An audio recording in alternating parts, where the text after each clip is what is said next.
What if the most famous hero in Greek mythology was actually an allegory for the journey of the soul toward enlightenment? And what if his 12 labors were actually 12 tests of spiritual enlightenment, each designed to help him conquer some aspect of his flawed humanity? Sounds kind of weird, right?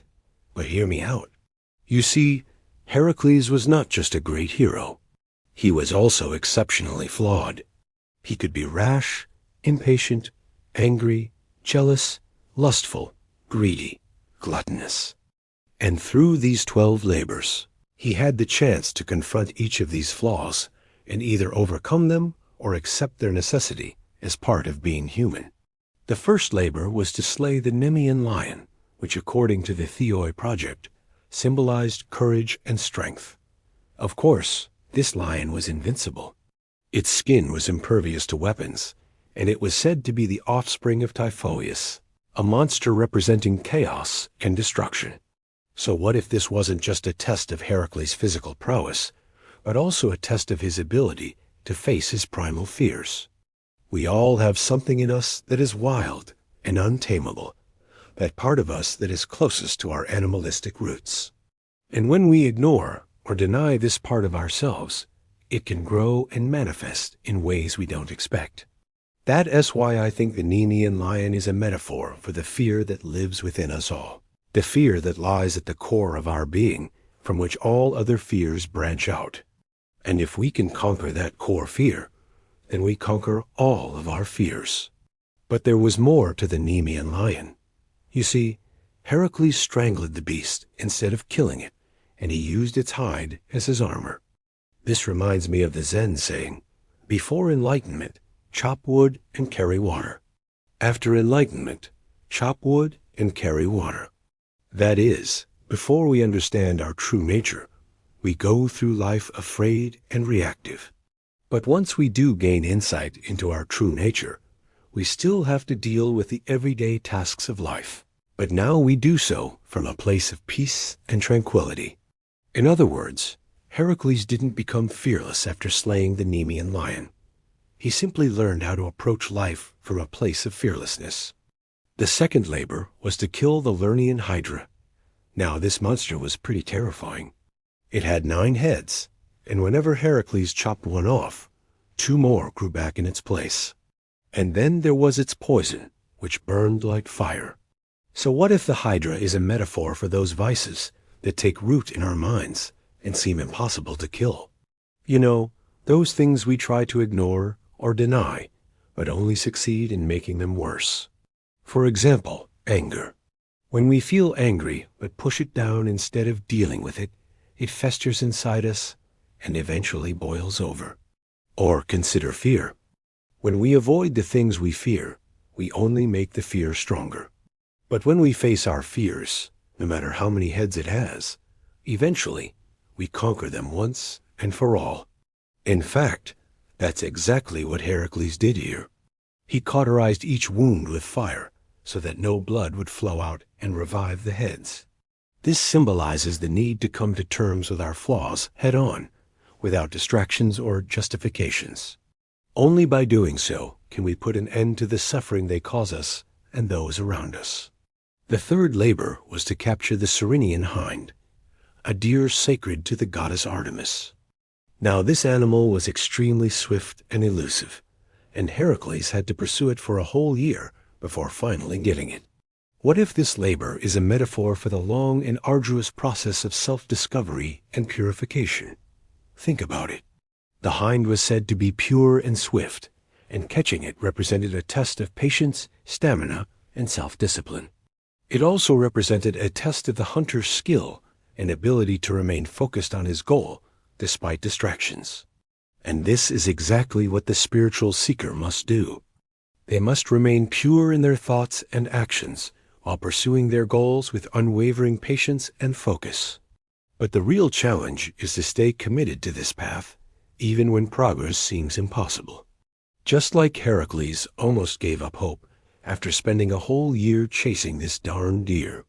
The fourth labor was to tame the Erymanthian boar, another huge and destructive creature that embodied violence and destructiveness. This boar was said to be so powerful that it overturned carts and smashed houses. And it took Heracles 5 days to finally catch it. What if this labor is a metaphor for taming our destructive impulses and destructive emotions, especially our rage and jealousy? These emotions can spiral out of control if left unchecked, causing pain and destruction in our lives and the lives of others. And just like Heracles had to wrestle with the boar for 5 days, we too have to work hard to gain control over our emotions. But when we do succeed in mastering our emotions, we gain tremendous power over ourselves and our lives. The 5th labor was to clean the Augean stables in a single day. Now, these stables were home to 3,000 cattle, yet they hadn't been cleaned for 5 years. And Zeus himself described this task as impossible. So what if this labor is a metaphor for cleaning the Augean stables of our own hearts and minds? Throughout our lives, we accumulate all sorts of negative experiences and emotions: guilt, shame, regret, resentment, grief. And if we allow these things to accumulate, they will eventually poison us and make it difficult to experience anything positive. That's why I believe that one of the keys to happiness is regularly engaging in activities that cleanse our minds and open our hearts, such as meditation, prayer, journaling, therapy, spending time in nature, and above all else, practicing forgiveness. The 6th labor was to capture the Stymphalian birds. These birds were said to be so loud that they could drown out any sound, and they had sharp beaks and poisonous feathers. And Heracles spent a whole year trying to get rid of them. What if these birds represent those poisonous thoughts and outside influences that can block our path to enlightenment? Our minds are constantly bombarded with negativity, whether it's from the media, social media, gossip, or toxic people. And if we let this negativity take root, it can poison our thoughts and lead us astray.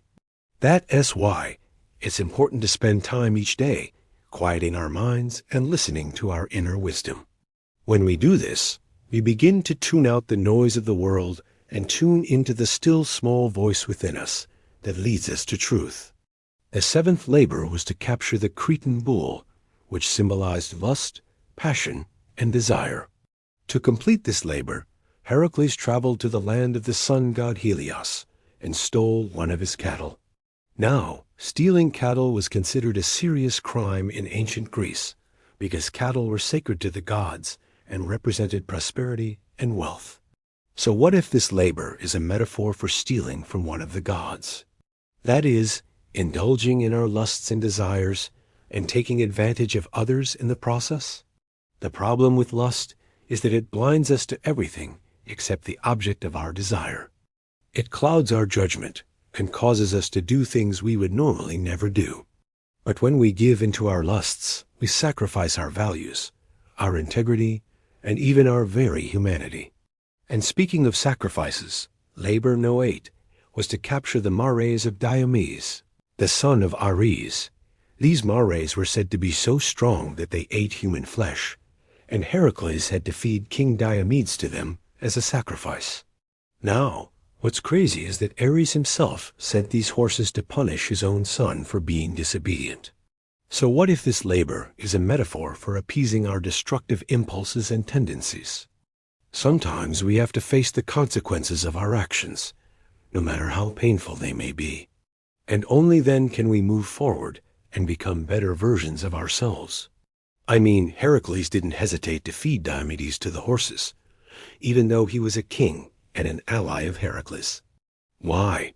Because he understood that sometimes sacrifices must be made in order to move forward. And this brings us to the last 2 labors, which were arguably the most important.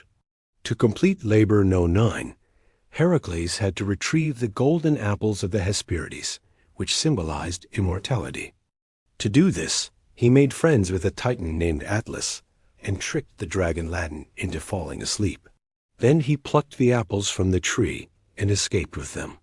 Now, this is interesting because Atlas was condemned to hold up the sky for all eternity after the Titanomachy, and he guarded the apples, which symbolized immortality. So what if this labor is a metaphor for accepting our own mortality and realizing that true immortality comes not from living forever, but from the impact we have on the world while we are alive. When we focus on what we can accomplish in our limited time on earth, we gain a sense of purpose and drive that is far greater than anything we could achieve by trying to live forever. Besides, the whole idea of immortality is kind of scary if you ask me. Imagine existing forever without ever dying. I think I'd go crazy.